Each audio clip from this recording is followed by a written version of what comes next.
Hello guys, welcome to my new channel Keya and Aritra.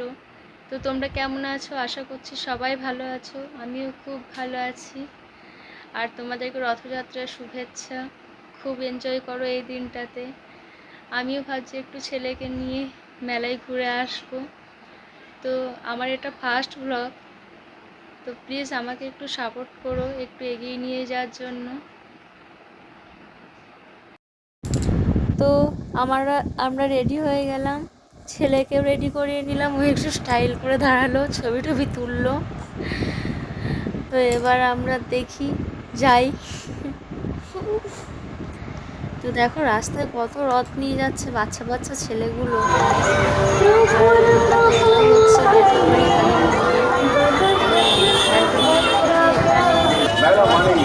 মাসির বাড়ি ঘুরতে আসে।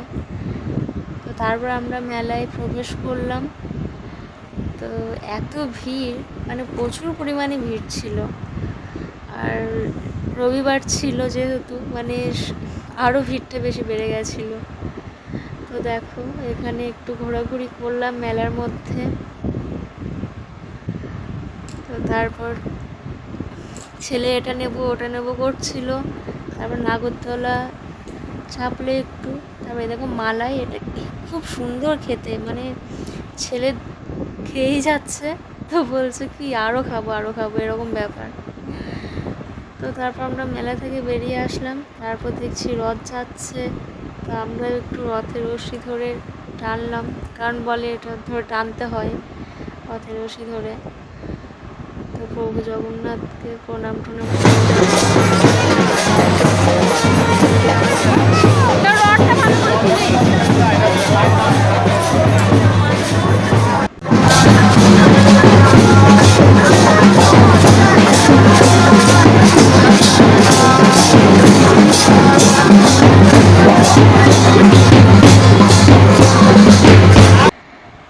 তো তারপরে দেখো আরও আরেকটা রথ, মানে দুটো রথ একসাথে মিশে গেছে।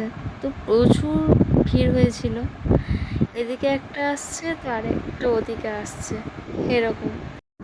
তো তারপর আমরা আবার বাড়ির দিকে আসলাম, কারণ অনেকক্ষণই এসেছিলাম মেলার দিকে। তো ওই জন্য একটু বাড়ি চলে গেলাম। তো তারপর দেখো ছেলে এই খেলনাগুলো কিনেছে, ওর পছন্দ একটা হচ্ছে একটা হচ্ছে না, শেষ পর্যন্ত এইগুলো নিয়ে এসছে। সাপটি ফেলনা সাঁড়াশি এসব। আর আমিও শুধু 3টে ক্লিপ কিনলাম, আর কিচ্ছু কিনিনি। তো চলে এসছি। তো মেলা দেখতে যাওয়ার আগে প্রিপারেশনটা নেওয়াই ছিল যে বিরিয়ানি বানানো হবে। ছেলে অনেক দিন থেকেই বলছে বাবা একটু বিরিয়ানি বানাও। তো ওর বাবাই বানাই। তো বিরিয়ানি রাইসটা খাবে না আমার ছেলে, কিন্তু মাংসগুলো ঠিক খেয়ে নেবে। তাতে ঝালই হোক আর যাই হোক। আর এমনি ও, মানে ওর যেটা রান্নায়, মানে ভাতের সাথে যে ঝোলটা খায়, সেটা যদি লঙ্কা দেওয়া হয় তো ও খাবে না। তো ওর জন্য আলাদা ঝোলই করতে হয় মাছের। ও মাছটা আবার বেশিই ভালোবাসে। আর চিকেনের থেকে মাটনটা ভালোবাসে, কিন্তু বিরিয়ানিতে আবার মাটনের থেকে চিকেনটা বেশি ভালোবাসে। তো ওর সব রকমই মানে খায় অল্প অল্প। তো আমার বর এদিকে সব রেডি, মানে আমি সব হেল্প করে দিচ্ছিলাম, রেডি করে দিচ্ছিলাম, কিন্তু রান্নাটা আমার বর করছিল। তো এদিকে একদিকে ভাত বসিয়ে দিয়েছিলাম, যখন জলটা ফুটবে তারপর চালটা দিতে হবে। তো এদিকে আমি মশলা টশলা সব দিয়ে দিলাম। তো আমার বর এদিকে রান্না করছিল। আর আমার ছেলে একবার করে আসছে আর বলছে কি যে মা বিরিয়ানি কি রান্না হয়েছে, কখন খাবো।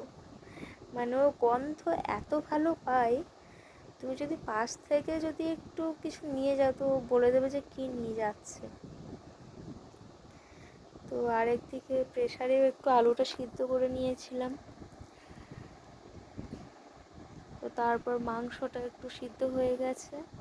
তো ভাতের হাঁড়িতে, মানে হাঁড়িতে চালটাও দিয়ে দিলাম, জল ফুটলো তারপর। তো এদিকে পুরো কমপ্লিট। তো হাঁড়িতে একটু ঘি দিয়ে তার মধ্যে ভাতটা দিয়ে মাংস আলু সব দিয়ে তারপর মশলা টশলা দিয়ে একটু আটা দিয়ে ঢেকে রেখেছিলাম। তো গাইস, আজকে এই পর্যন্ত। খুব ভালো থেকো, টাটা।